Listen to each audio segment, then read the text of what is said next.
मैं जानता हूं कि आप किसी एग्जाम की तैयारी कर रहे हो और उस एग्जाम में बहुत सारा कंपटीशन है। सबसे ये सुनते हैं कि बहुत सारा कंपटीशन है, बहुत सारा कंपटीशन है, बहुत सारा कंपटीशन है।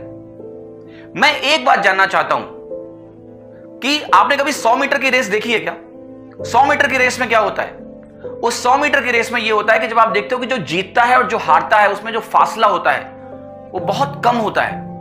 टाइट कंपटीशन, इतना टाइट कंपटीशन है कि जो जीता है और जो हारा है, जो नंबर 1 आया है और जो नंबर 2 आया है, उसमें इवन ब्लिंक ऑफ आई भी आपकी आंखों से पता भी नहीं लगा पाओगे कई बार कि हुआ क्या है। वो कैमरे उमरे में देख के डिसाइड होता है। राइट, सच ए क्लोज कंपटीशन। मैं आपके एग्जाम की बात करता हूं।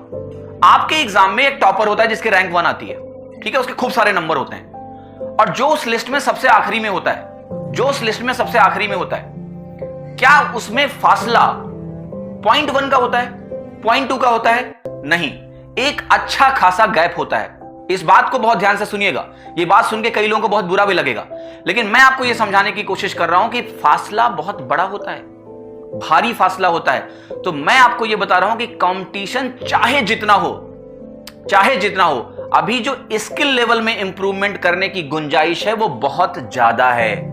जिस दिन ऐसा होगा कि सारी सीटें एक नंबर के अंतर पे भर जाएंगी, मैं उस दिन मानूंगा कि कंपटीशन बहुत ज्यादा कठिन है।